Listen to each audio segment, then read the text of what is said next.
Welcome to our deep dive into rethinking. Hmm. We're going to be using Adam Grant's Think, again, Yeah. as our jumping off point. Sounds good. And then some research articles and even some social media posts that you flagged. Oh, cool. Get ready to rethink how you think, because it turns out knowing what you don't know Yeah, is a superpower. that's true. Yeah. We're going to unpack how often our brains kind of lead us astray, Mm-hmm. the unexpected benefits of a good debate, Ooh, yes, please. and even some tactics to help you win over that stubborn friend or colleague. I need help with that last one for sure. Okay. Okay, let's just jump right in. I don't know about you, Sure. but I find it kind of embarrassing when I realize I've been dead wrong about something, especially if I've been, vocal about it. Right. Turns out, though, that's more common than we might think. It is. One of the things that Grant highlights Yeah. that our brains are wired to cling to our existing beliefs even when faced with evidence to the contrary. We become so attached to what we think we know, but we don't even realize we're on what he calls Mount Stupid. Mount Stupid. That's a fantastic visual. Yeah. I think I've spent some time up there myself. Yeah. So what can we do about it? How do we get off Mount Stupid and start embracing the joy of being wrong? The first step is acknowledging that we are wrong more often than we'd like to admit. Yeah.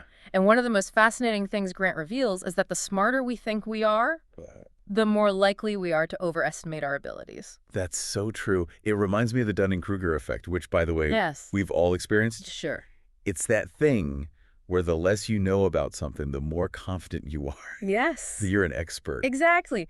Grant cites a study where they simulated a zombie apocalypse. Oh, my God. And the beginners were wildly overconfident in their ability to survive. Oh, no! They were walking right into those zombie hordes, completely unaware of their own incompetence. That's me in every video game I've ever played. Yeah. So how do we avoid becoming a zombie snack? By thinking like a scientist. Okay. Instead of defaulting to preaching our beliefs, Mm-hmm. prosecuting opposing views, or politicking for approval, we need to cultivate curiosity, humility, and a willingness to test our ideas like hypotheses. Ooh, okay. I love this analogy. Yeah. It's like being an entrepreneur with a business plan. Mm-hmm. You have to constantly experiment and iterate based on real-world feedback. Exactly. Imagine approaching your daily life with that kind of scientific rigor. You'd be amazed at what you discover. This makes me wonder if maybe I shouldn't be so quick to dismiss those friends who are always playing devil's advocate. Yeah. Maybe they're actually helping me sharpen my thinking, even if it's annoying in the moment. There's a good chance they are. Grant emphasizes the power of constructive conflict, which is essentially disagreeing on ideas in a respectful way. Yeah. Think of it like those legendary creative duos like John Lasseter and Brad Bird at Pixar. They constantly challenged each other's ideas, and the result was movie magic. Okay, so maybe arguing isn't always a bad thing, Right. but how do we make sure those disagreements stay productive? That's where detaching our opinions from our identities comes in. Okay. Instead of seeing a challenge to our beliefs as a personal attack, Right. we can view it as an opportunity to learn and grow.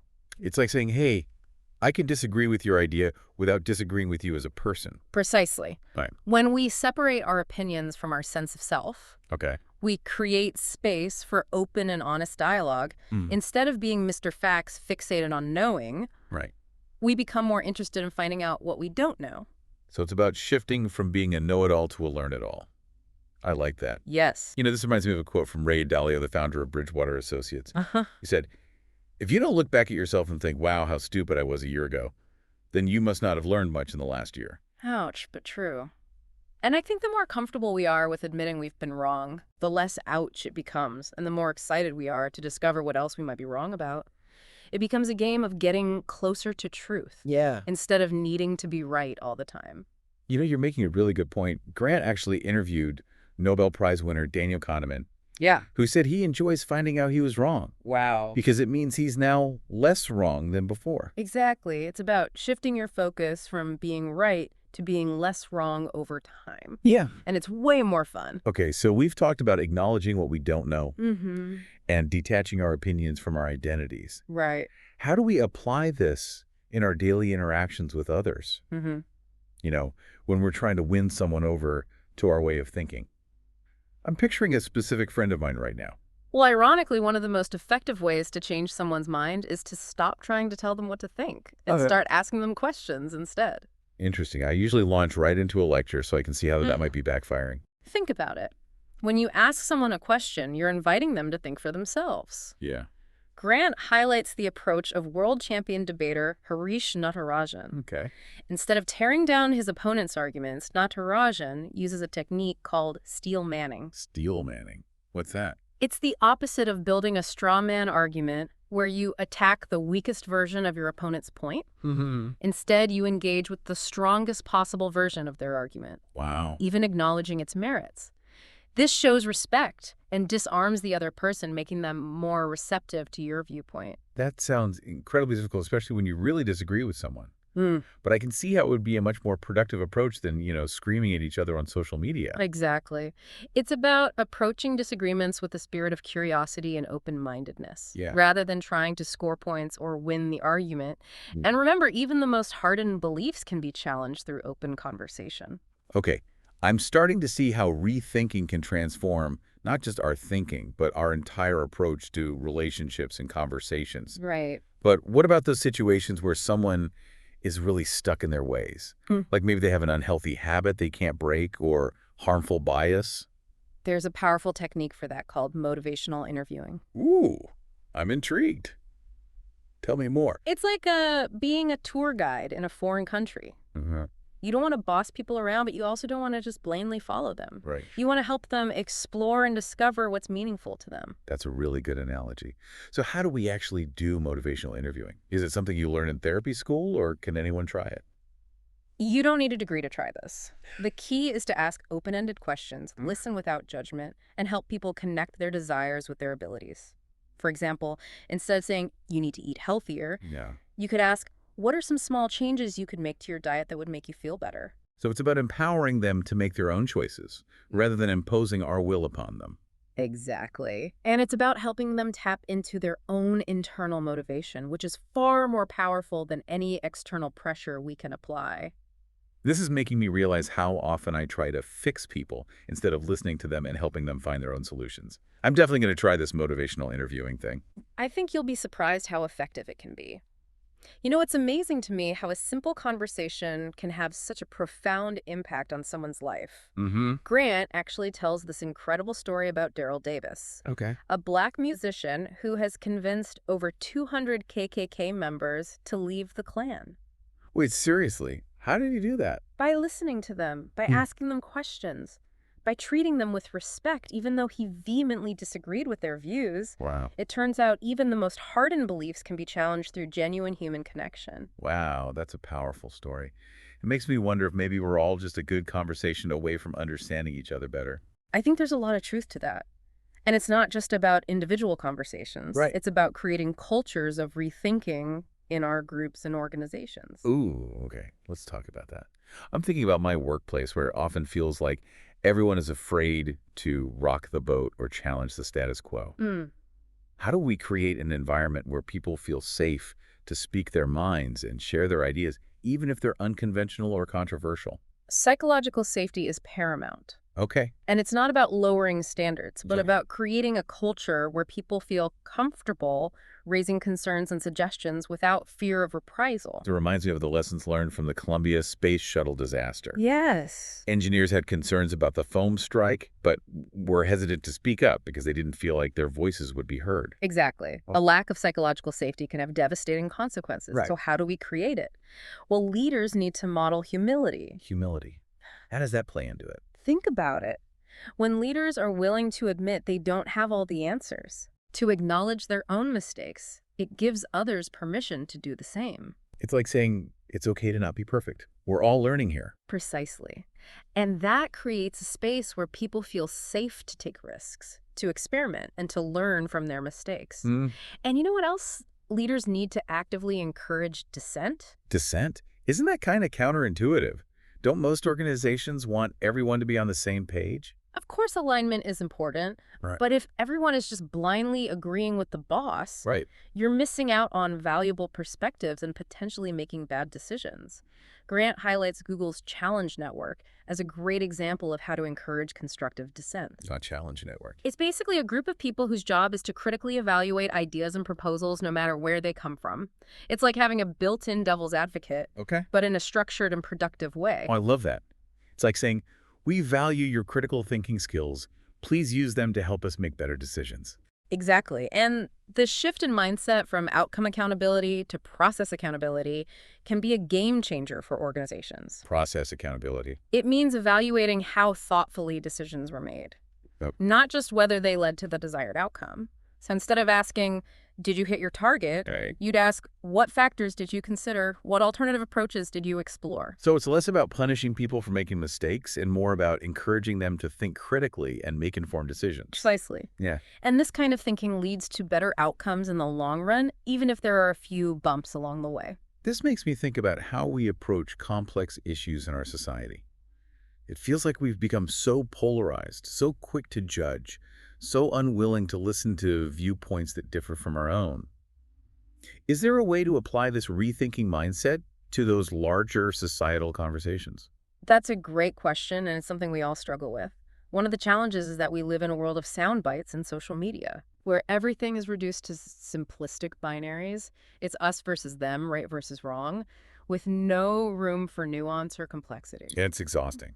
And it feels like it's getting worse. Yeah. So how do we break out of this binary thinking and embrace the complexity of real-world issues? It starts with recognizing that most issues are not black and white. There's a spectrum of perspectives, a whole lot of gray areas, and usually more than one right answer. Mhm. And we have to be willing to sit with that discomfort, to resist the urge to simplify everything down to easy answers. So it's been embracing ambiguity and uncertainty. Exactly. And it's about being willing to change our minds as we learn more. This is making me think about how I approach conversations with people who hold different political views. Maybe instead of trying to convince them that I'm right, I should focus on understanding their perspective and finding common ground. That's a great starting point. And remember, you don't have to agree with someone to respect their viewpoint. Okay, we've talked about rethinking our beliefs, our interactions with others, our organizations, and even our approach to complex social issues. Is there anything else we haven't covered?